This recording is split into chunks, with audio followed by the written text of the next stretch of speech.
Okay, let's go ahead and get started. It's 9 a.m. Time for the webinar to get started. So introduce myself. We will be recording this. So for those of you joining late, for those of you who can't stay for the duration, I'll let you know that this will be available for download later. But today's subject will be exploring common pain points in Apache Kafka. My name is David Karamgard. I'm a committer on the Apache Pulsar project. I worked with Kafka in the past at Hortonworks, and I'm also the author of Pulsar in Action. Go ahead and get started. So today's agenda, we're going to cover a few things. There's a lot of obviously pain points. Kafka is a very complex system, a distributed system. It's been around for over a decade, so people had a lot of issues and pain points with them. Today, I want to focus on a few of these to sort of limit the scope to a 45-minute conversation. Obviously, we can go for hours on every different system, but we'll talk about multi-tenancy challenges that arise with Apache Kafka. The repartitioning dilemma, and we're talking about on the broker side, data retention challenges, message queuing limitations, and then finally geo-replication challenges, all within the context of Apache Kafka itself. I know different vendors are out there, have different solutions or tooling for this, but we're going to focus on the core Apache Kafka problem with these and go ahead and get started on these things as well. So let's talk about multi-tenancy challenges first within the Apache Kafka system. So to be blunt, Kafka wasn't designed to be a multi-tenant system. There's no built-in natural multi-tenancy within Apache Kafka. It's designed primarily to support a single logical cluster, and the topics are what's used to organize the data and segregate it into different buckets and make it accessible. So as a developer or a team lead getting started with Kafka, hey, I want to get started with Kafka. I heard about this great thing.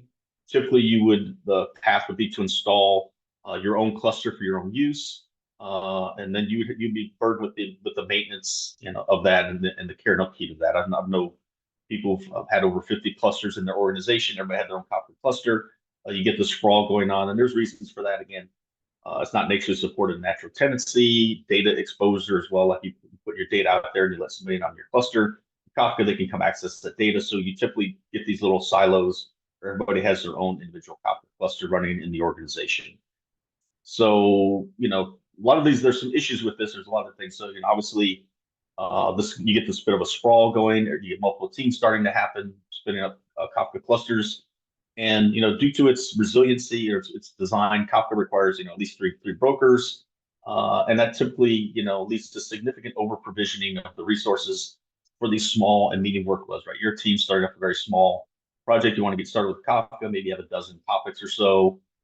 You have a few megabytes of throughput per second at the most, and you have this large Kafka cluster that can probably do 10x that, 20x that, support that sort of workload, and you're paying for this. So there's a cost associated with that. This suboptimality of having this over provisioned hardware with that, and there's just incurring a cost with this, right? And also you have to, as I mentioned before, now it's your cluster. You have to maintain it. You're in charge of patches. You're in charge of making sure security is implemented, doing upgrades, maintenance, monitoring that. All these things are now the burden of a development team rather than a centralized management team within your DevOps organization. And so it becomes a bit of a wild, wild west out there. Nobody really knows what's going on. Your version 2.8, another person's running 3.2, and what's going on, and all these sorts of things.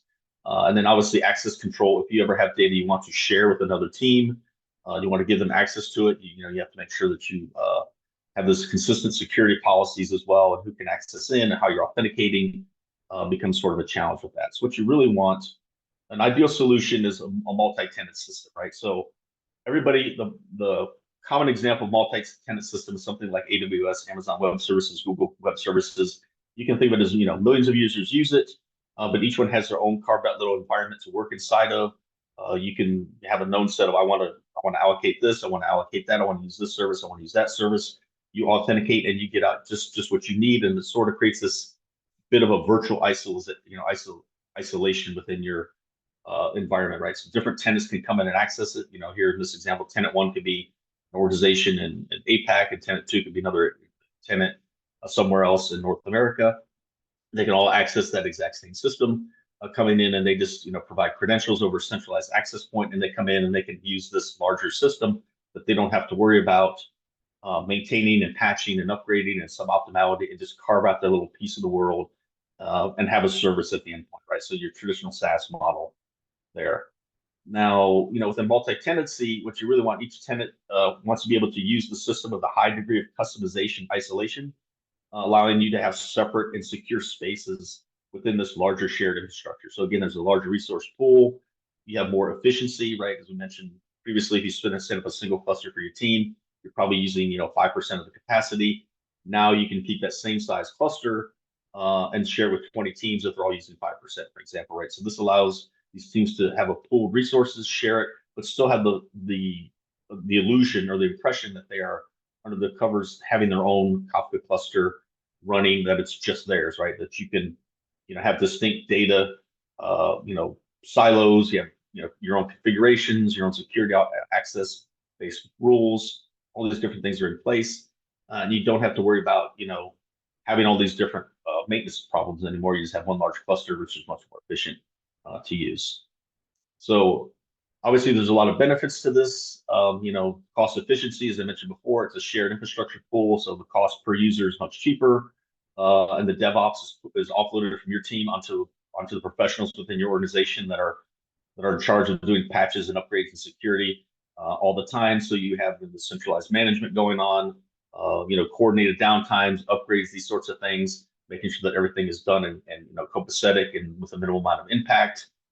Your security team can come in and use a centralized, authentication system, enterprise identity provider to grant users access to this. And then also, since you're inside the same cluster, you can now share data between other teams much more easily. You say, I'm tenant A and I have these topics. I want to grant tenant B access to these one or two topics, and it's just seamless because the system sits in the same space. They authenticate to the same system. They can have access to your data versus, again, the data silos. We have a Kafka cluster over here and another one over on the other side, and you had to figure out a way to connect these people together to get access to this data. And then last but not least, scalability, right? So multi-tenant architectures are inherently scalable.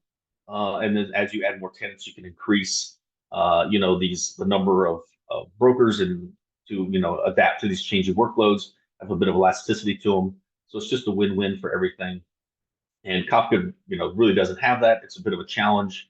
There's other solutions, Kafka compatible things that support multi-tenancy, but you really have to sort of build it together yourself with Kafka. It's a bit of a challenge, with that. So we'll end with that and sort of pivot to the repartitioning dilemma, right? Where Apache Kafka, everything eventually fills up. You have a system, you allocate a certain amount of resources, and this bucket sort of shows that, hey, I'm putting in water, I can't hold it forever. Eventually, what happens when the water overflows the capacity of the bucket to have it?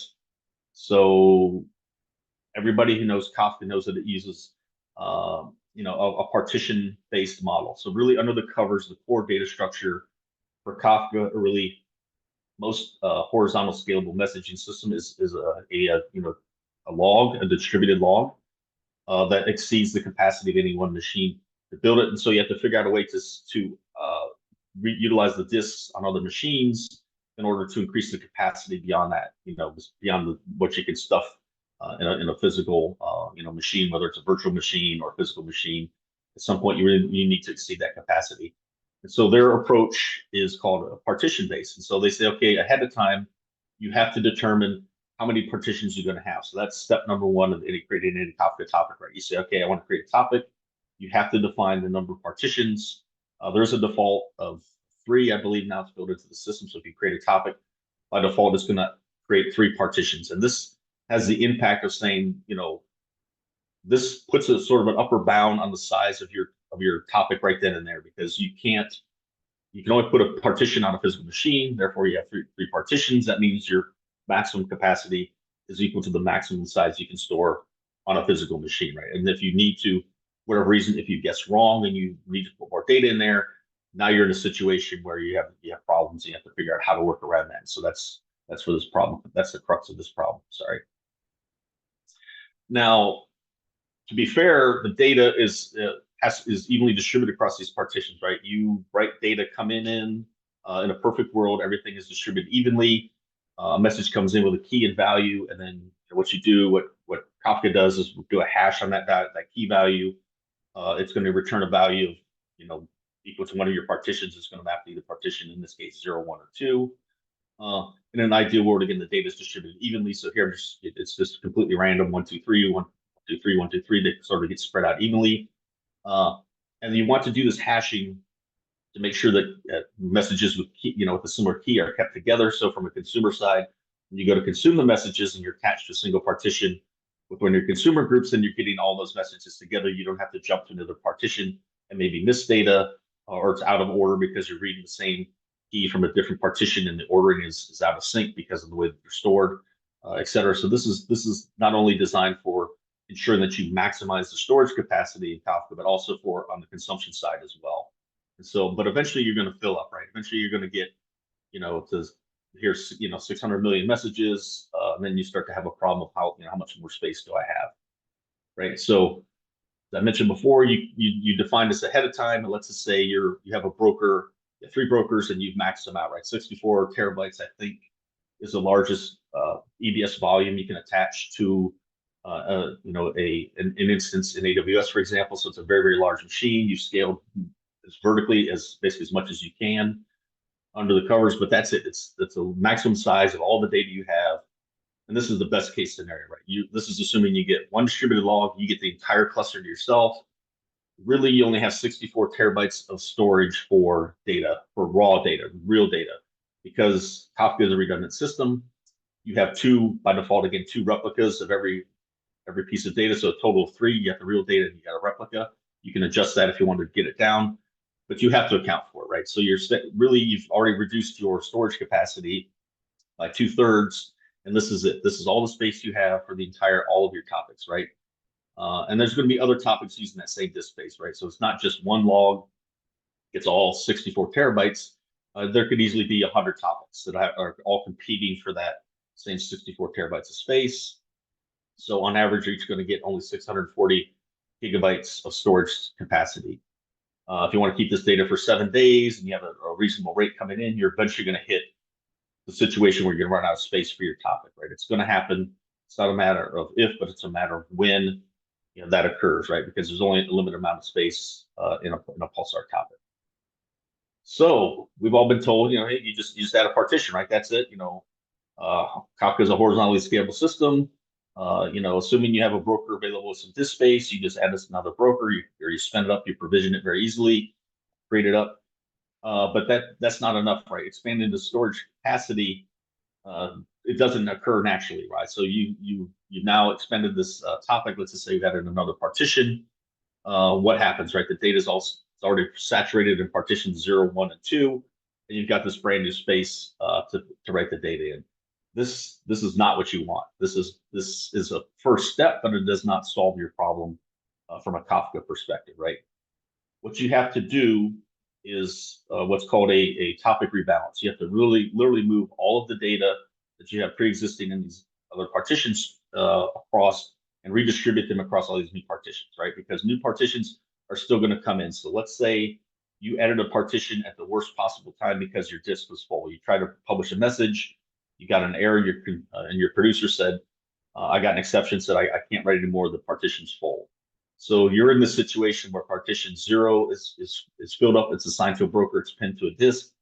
That disk is full, same with partition 1, same with partition 2, because they're all evenly distributed, so the data's there. So now, but you can't solve this, right? Because as you're publishing new messages in, I've added a new partition, that's great. I got space in partition 3, but another message is going to come in. I'm going to do a hash on that function, and it's going to map to partition 0. Guess what? There's still no space there, right? So I haven't solved the problem at all. All I've done is really, created some space for it, but I haven't solved the problem because additional data can't come in, and you don't want to write. Well, can I just write the data to the new partition? No, you don't want to do that. There's a lot of reasons for that, as I mentioned before. The the partitioning thing, and the consumption thing is an issue, right? So what you're doing now is when you've added a new partition, the hashing function is no longer correct, right? So now if you ran that same message through the same hash function, you would land in a different partition, right? So this goes back to when you want to keep these keys together. Let's just say new messages coming in with a new key that previously mapped to partition 0, that might now get mapped to partition 1 or partition 2. That's going to be bad from a consumer perspective because you want those messages with the same keys together so that you, again, avoid all this jumping around partitions and consuming, and you have guaranteed ordering across those messages with the key. So Kafka's solution to this is what, again, calling a rebalance. You have to basically get the data back. You have to shuffle all the data again and get it back to the way it should be if it originally came into the system, as if it had the 4 partitions to begin with, not after the fact. So what you want to end up is in this desired state. This is your desired data distribution state after you've added a fourth partition, right? So basically, your goal is to unload a third of all the existing data in your filled partitions onto this new partition. You want to shift it over, but you also want to make sure that your hashing functions now hold for every messages, right? You want to get the messages with the same keys still together, but based on what the new hashing function would be. You want the data to be evenly distributed so that there's space in each one of these partitions. So as new messages come in and get sprayed evenly across these partitions, that there's space for each one of them. And that's your desired goal. So as you can see here, there's a lot of shuffling of this data. Message number 4 from partition 0 has to go over to 3, but you can also see there's intershuffling between the existing ones, right? So what used to be, message 7 that used to be in partition 0 is shifted over to 2 now with the new hashing function, and so on and so forth. Data's moving in both directions. Everything has to be shuffled like a deck of cards and moved over. So this is a very, very, very, obviously, you're in a bad state in your previous position, and you need to get to this particular state in order for your Kafka cluster to function properly from a consumer perspective. So this entire process, this is built into Kafka, so it happens automatically. It knows to say, hey, I'm in a bad state. I need to get to this desired state. And that happens automatically, but it's called a topic rebalance. And this, again, there's consumer rebalancing, which we'll talk about in a bit, but this is topic rebalance. And this is a single threaded process that runs inside the brokers and moves that data for you. So the process is very, very slow and methodical. And during this time, you cannot have any new producers or consumers connecting to or producing to the topic because the data is all in flux.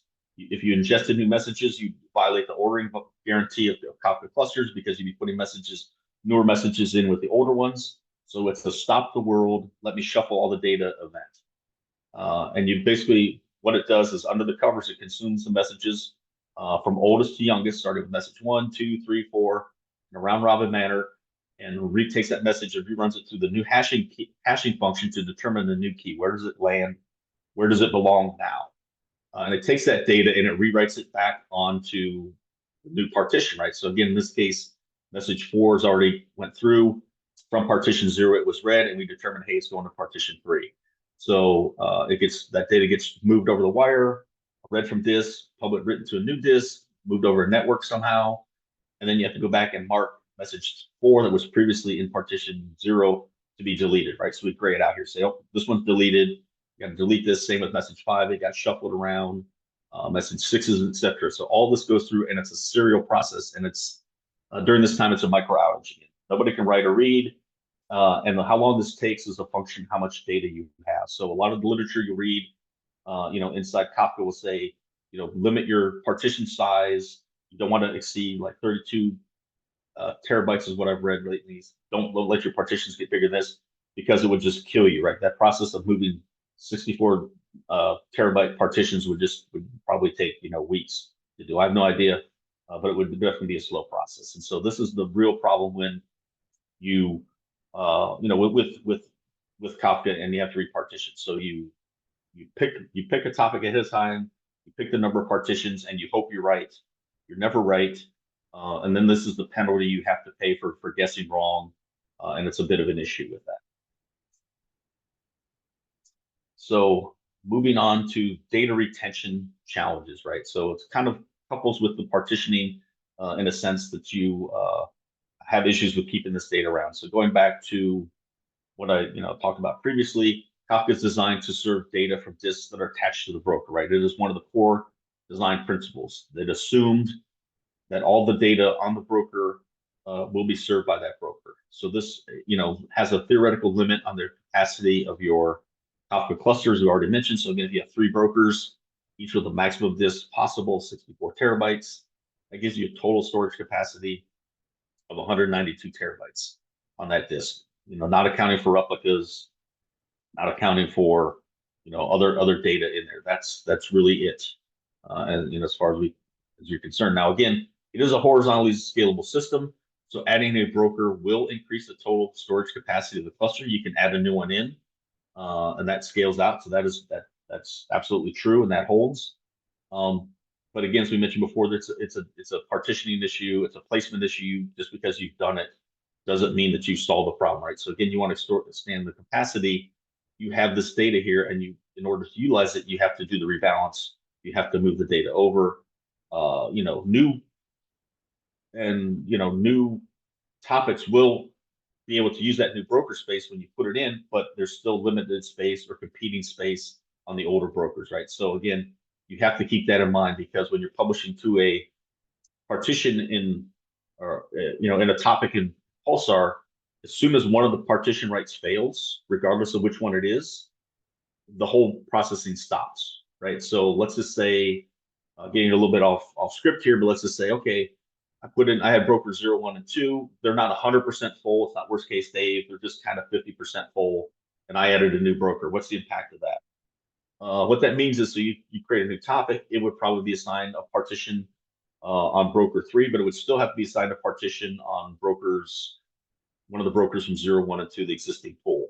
And so you're running along just fine, and you're distributing the data evenly, and quickly you realize that the partition that was assigned to one of the brokers 0, 1, and 2 will fill up the disk, because the disk is already half full. That fills up quickly, and now you're back in that same state where you have to repartition because the disk space isn't there, right? So if you really needed to expand a Kafka cluster for net new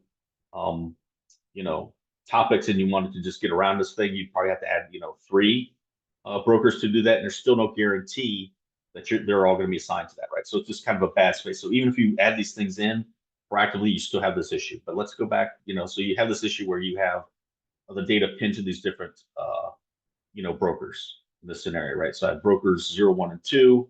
I have an existing topic, so these colors sort of indicate different topics. This light blue one at the top has 3 partitions, and they're assigned the brokers 0, 1, and 2.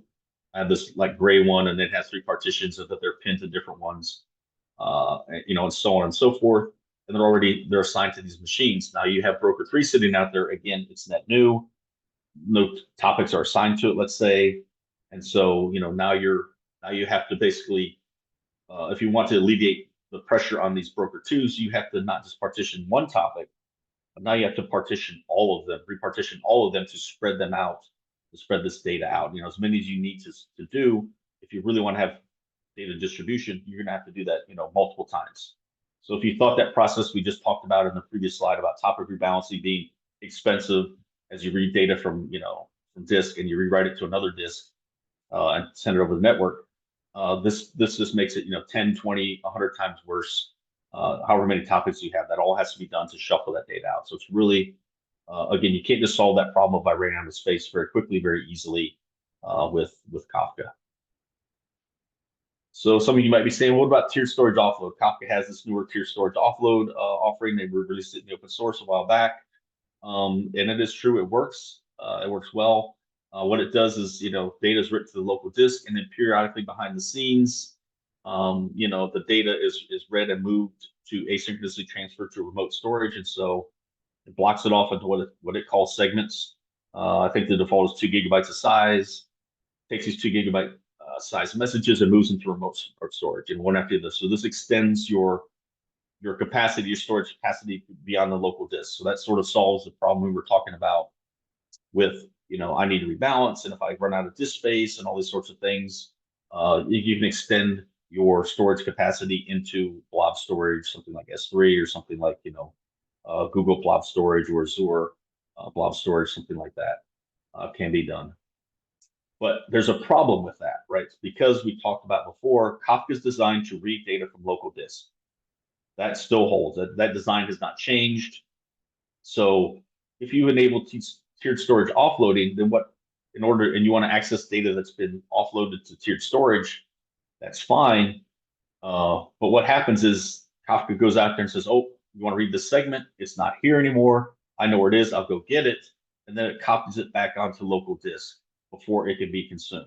right? So what this does is makes the local disk a point of contention, right? You have existing data out here. So what I've tried to show here graphically is like this is the old output from a disk utilization tool that I have that sort of visualizes your space on a disk.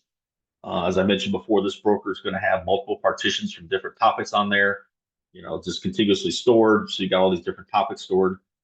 Where do you put this offloaded data from, let's say, the green one, topic A, back onto your disk? It has to go somewhere. It can't just, it's competing for space. And so these little white slots, these little white slices are all you have left on your disk. Data's coming in, it's going in from all these other ones. You're pulling it in very quickly. Let's just say you're doing something like a Flink job that reads data, historical data. That's a common use case. So you're reading a lot of data from this very quickly. You're probably pulling in lots and lots of these 2 GB segments. You could easily scan through 200 gigabytes, in a matter of seconds. And you're going to have to put that data on this disk somewhere that you already don't have space for. So it becomes an issue, right? It's not as free as it's advertised. There's other solutions, again, like Apache Pulsar, that just read it natively from the disk and don't store it, or from storage and don't put it to disk. Bypass this issue. So again, it's a constraint, it's a bottleneck. You go through a controller card, it limits your performance. There's a lot of issues with this. So it's not free, nothing's free in the Kafka world when it comes to tiered storage because of this fact as well. So another limitation that Kafka has is queuing limitations, message queue limitations. Now they've been advertising for years that they support it, but in reality, they actually have some issues with that. And we'll talk about that, right? So I'm sure you probably have some sort of predetermined notion about what message queuing is, and I just want to eliminate the ambiguity around the term quickly because it's used synonymous. There's a little bit of different opinions on this, and just want to clarify it. Really, it's where you have messages, messages publish message asynchronously. They send it to a queue.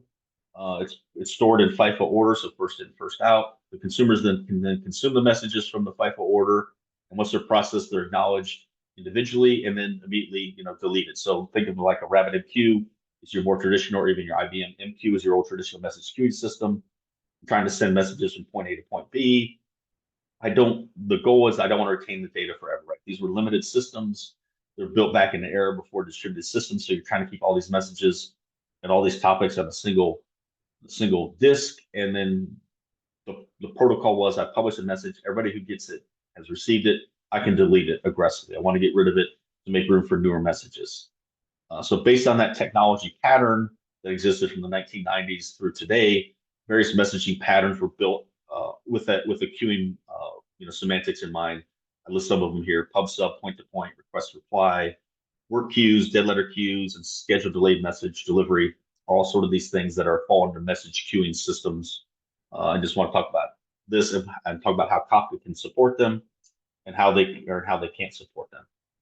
So obviously, those of you following Kafka at all know that message queuing isn't supported currently, but there's an effort underway to add this capability in this, I call it the Kafka improvement process there, number 932. You can go investigate it yourself. Is made. So this is still in progress. It's not done today. So if you're coming in today and you want to go try message queuing out tomorrow to prove me wrong, you're not going to have unless you get access to the kit, the latest development branch and run it, that sort of thing. It's not ready. It hasn't been run in prime time. It's still kind of new coming out there. But even after this is done, let's just say we move ahead 6 months and the KIP has been implemented. There's still some limitations within Kafka that prohibit. There has some challenges around supporting some of those queue-based messaging patterns I mentioned earlier around request reply and work queues and things like that. So let's talk about some of those challenges that Kafka is still going to have regardless of this the KIP 92 or 932 or not. So the first pattern we'll talk about here is point-to-point messaging, right? A producer and consumer pair decide that they need to talk to one another. They prearrange these things or they coordinate it to say, hey, I'm going to create this message queue. It's going to be, in Kafka land, it's going to be a topic. I'm going to create it. It's just for us to send messages between one another, but it's often created dynamically, right, by code or something like that. But Kafka doesn't support automatic topic creation, so this has to be done manually. Typical coding patterns would say I'd send a message to the consumer. Consumer would have in that metadata, hey, I'm going to communicate on this channel, and go over and look at that channel. and then the producers start sending messages. You can't automate that. You can't do that in your code with Kafka because it doesn't support that. The other issue is if you start having a lot of this pattern where you do producers and consumers and you're having hundreds or thousands of these topics in between, Kafka topics aren't necessarily as cheap or inexpensive in terms of resources as other messaging systems. And there's a practical limitation on the number of topics that a Kafka cluster can support. Now, I've seen other SaaS offerings that have limits based on your tiering, things as low as a few thousands. They put it partitions, obviously. So if you create a Kafka topic here and you want it just for this purpose, you could probably get away with a single partition.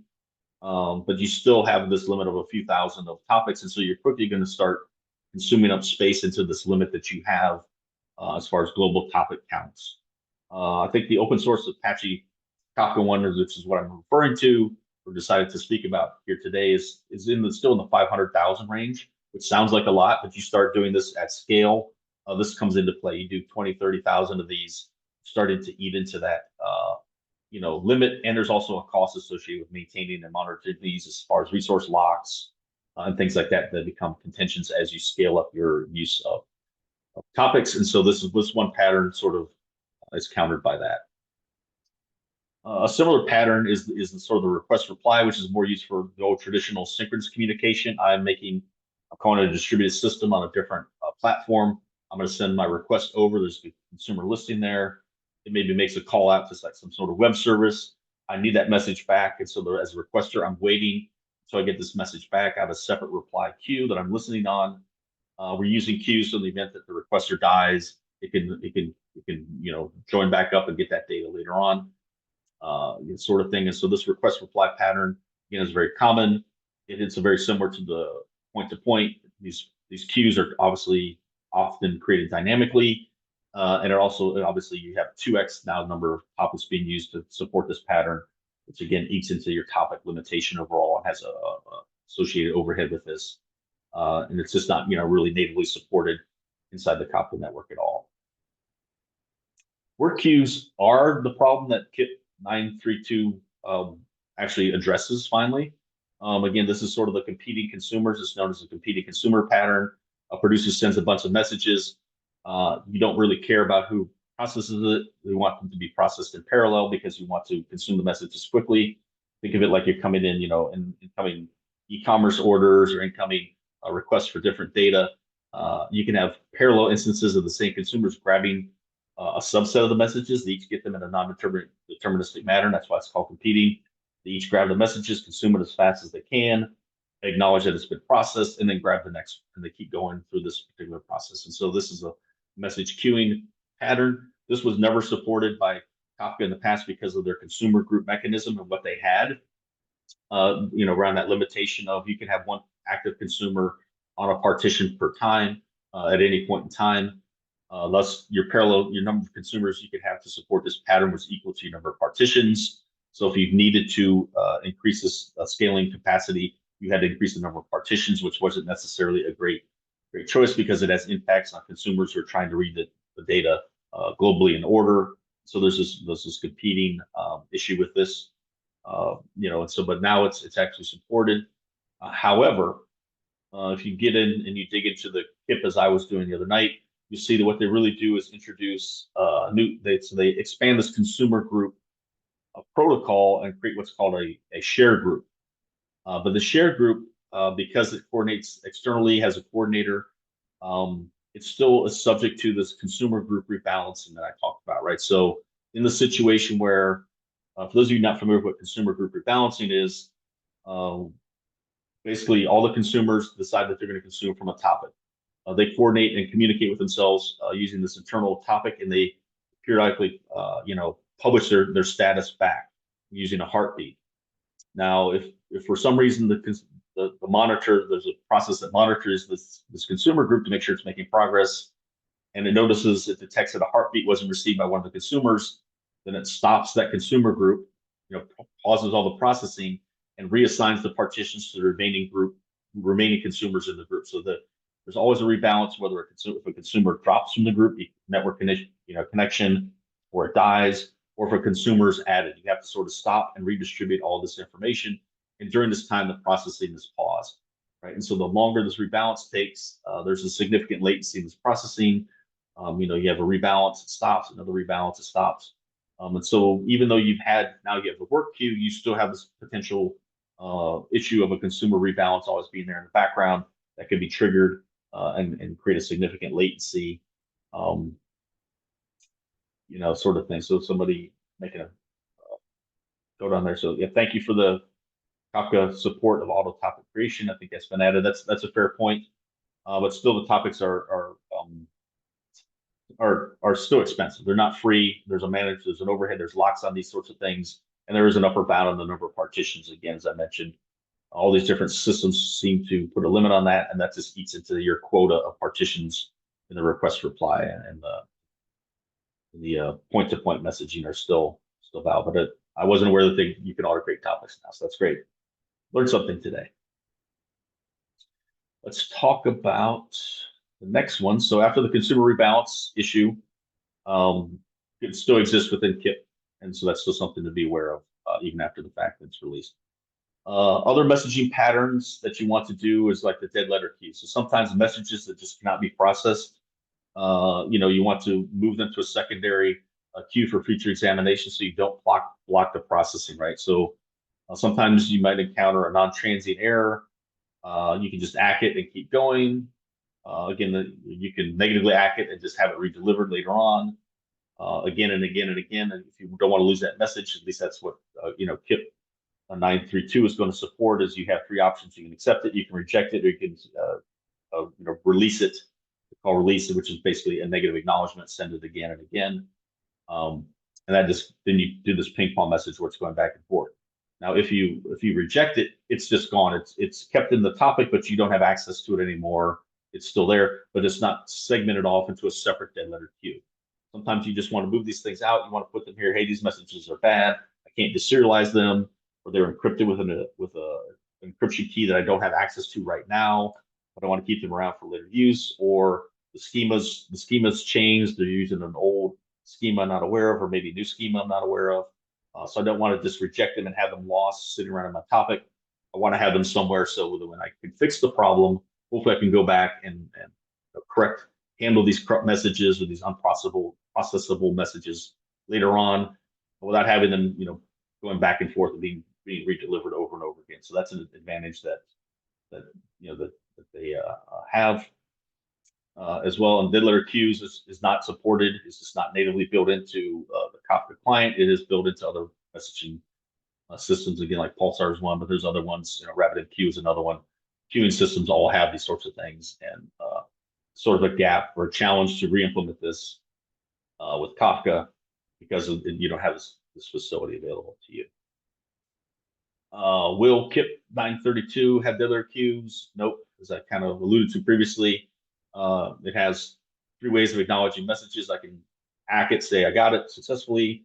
I can say retry, which is send it again, or I can reject it. Reject just means mark it as processed, but don't do anything with it. It just sits in the queue, and it just sits there. You can't go back and say, give me all the rejected messages, right? They're just there.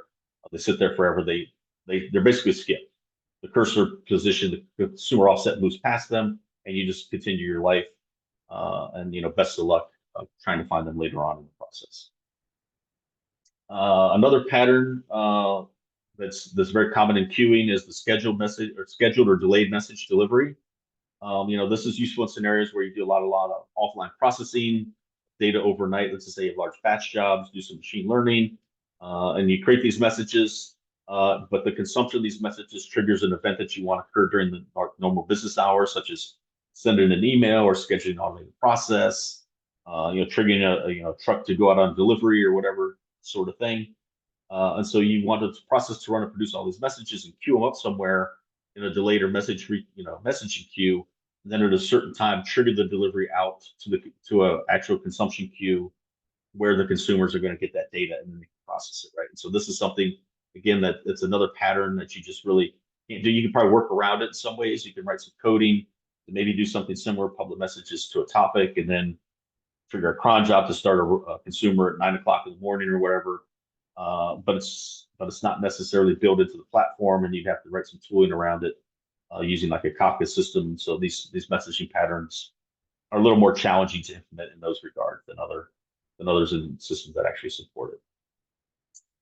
You mentioned before, KIP has no plans to introduce something like this, so it's just something you have to build yourself. That's fine, but just be aware that other messaging systems or queuing systems don't have that. So if you want to implement this pattern, it's something you're gonna have to do on your own. Last but not least is geo-replication complications with Apache Kafka. So again, sticking to the open source, I know there's some proprietary solutions that are different than this. I can speak to that after this. I cover this section if people want to discuss it, but I'm going to stick to primarily MireMaker 2, which is the open source one. First thing to note is it uses Kafka Connect under the covers to replicate data between two different Kafka clusters, and it uses 3 individual Kafka connectors underneath the covers for each flow, right? So it's called a flow. I want to flow data from the source cluster from topic A over to target B. There's 3 separate connectors running inside a Kafka Connect instance in order to make this happen. That's just how the open source project works. That's the architecture underlying MireMaker 2. Now, Kafka Connect, just to introduce it for full transparency, is just a framework within the Apache Kafka system designed to be more generic for integrating with other systems, sources, and things. I want to consume data from a database. I want to write it out to a file system or something like that. And so all these are just different, what they call, connectors inside this framework. And it's just a pool. You can run it either as a standalone process, which I would recommend for production, for geo-replication, obviously. So it's also designed to run in its own sort of cluster that has, so it's completely separate from the Kafka brokers. It's a distributed, gives you, distribution, scalability, and fault tolerance. And so you have this pool of workers that can run these, MireMaker tasks along with other tasks to do your geo-replication under the covers, right? So that's what Kafka Connect is.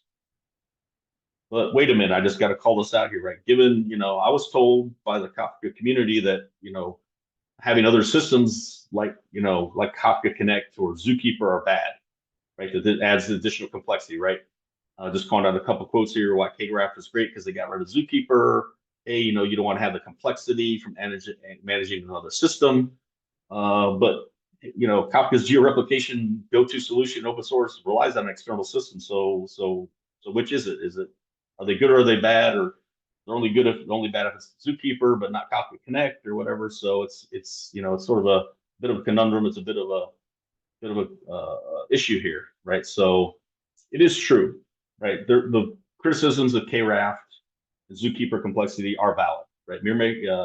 More services, more moving parts means more complexity, more things to fail, more things to monitor, right? So it's absolutely the criticisms that KRAFT had is valid, but I just want to call it the fact that Kafka Connect introduces those same complexities, right? So geo-replication in Kafka doesn't come for free. It comes with a bit of overhead. It comes with some increased complexity. It's another service you have to install and monitor. It's a single point of failure for geo-replication processes, right? So you don't have to worry about these things. Other messaging systems have them built in natively. This is a stand-up that you have to sort of stand up and do by yourself. So what are some of the limitations or how it works, rules of MireMaker 2? So you define what's called they call it a mirror flow. It has to run inside of Kafka Connect clusters I mentioned before. It's only supports unidirectional mirror flows, right? You pull from a source into the target. So you define a flow. It's from point A to point B. It's sort of a pull mechanism. Now you can have multiple flows, but you need multiple flows to create complex topologies, bidirectional flows, active, full mesh, these sorts of things. Are we going to require a suite or multiple flows, which is each configurations and Kafka Connect jobs that you have to monitor and maintain, right? So they recommend by default you should place it closer to the target cluster. Again, it's a pull mechanism. From a networking perspective, they say you should use remote consume and local produce, and so that's just the recommended way. So when I talk about this deployment, this is how it is. They don't recommend having a large central one sitting somewhere in between because you have these networking latency issues, sorts of things. So it's not the recommended way to have this a global one sitting out somewhere in a separate zone. This is the preferred deployment model. And so if you wanted to do even simple things like active-active, I just want to have replication between the two different clusters. Now you have to have these two mirror maker flows, a target, one running on each individual cluster from cluster A to cluster B. I have to have a mirror maker flow running on the cluster A, on a Kafka Connect cluster. Those little secondary boxes are Kafka Connect clusters. There's a flow with 3 jobs running inside of that to pull from the source from cluster B, publish it into A, and then vice versa. There's one running on B. So already I've got 2 Kafka Connect clusters. We've got three processes running just to do active-active. You want to do full mesh here. Just doing the math, it's n-1 flows running on each cluster. That's a total of n times n-1 Kafka Connect jobs running total, each with the 3 connectors inside of it. So it quickly becomes a very complex system, a lot of moving parts very quickly. I just show one target cluster here, cluster B doing the poll, but you would replicate that across all different clusters to do the full mesh. So you've got all these Kafka Connect clusters running, all these flows defined, and this becomes a very, very complex system to do what should be a very simple job. And so it's a challenging thing to set up and configure. There's also some issues around naming that they tag. The source target is source cluster is included in the topic name when you write it to the target. So you have to adjust for that. If you could turn that off, but then you create cycles where you're replicating it back out. So there's issues to be aware of with as well. So it's not a perfect system. With that, I will stop there. I know we're a little bit over on time, a couple minutes, but obviously, hopefully you enjoyed the talk. I try to keep it brief and concise. I learned a few things today. Hopefully you learned something as well. Reach out to me on Twitter, LinkedIn, check out some of my code on GitHub. This is all here. And I'll pause and leave time for questions between things that weren't set up. So saw a little bit about being corrected on auto topic creation. Thank you for that. Again, any questions or concerns? Love to hear the feedback. Please post them in the chat now.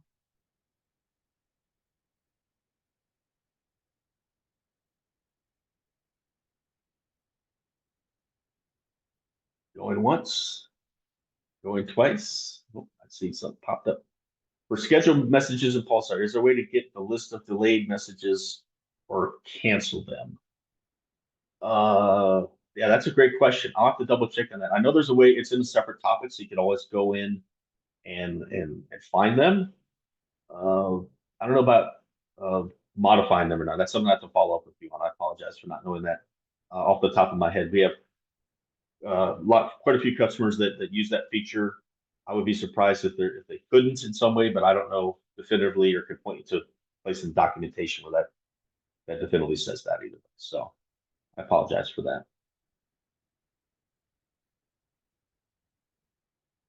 Yeah, commentary on I thought tiered storage was only available in Confluence Kafka, not in open source Kafka S or Kafka. Yeah, the typo there. I believe it's since been released to open source. I was under the impression as well. That is one of those issues with the Kafka community, the Kafka development. It is the elephant in the room. So I'll go ahead and address it. That obviously a lot of the features that we've talked about, again, the kit and these other things, tiered storage, messaging, are developed by one particular vendor in the Kafka space. They might decide for whatever reason to make that unique to their platform. And so that's a risk that you have to deal with in general because there's a lot of Kafka vendors, Confluent obviously being the big one, but Ivan being another one, Cloudera being one, other services based on that. Those are the big 3. And now there starts to differentiate on features. And so there's opportunities where they'll create these great new features inside the open source community, but then not make them available, make them almost impossible to use in the open source. But my understanding is tiered storage is now available in part of the Apache project. At least that's what I read on my last research. That could be wrong. So, and that's also true for the, as I mentioned, MirrorMaker 2 is and how bad it is. There's other vendors that have replicated clusters, cluster replication that solve these sorts of things. But again, those are at a premium. They're available for only dedicated clusters and things like that. And so when you're making these technological decisions, all I can say is make sure that you do your research very diligently to see what sort of commitment you have to make to the vendor to get these extra features that they're differentiating on. And maybe the cost might not be worth what you're getting for as well. So that's just something to bear in mind on that. So again, thanks everyone for attending. I won't keep any more of your time. And for those of you who want to share this later on, it'll be available online for your viewing. Share with your friends, neighbors, coworkers who are interested in this. Hopefully you found it educational. And thank you all for attending. Have a great day.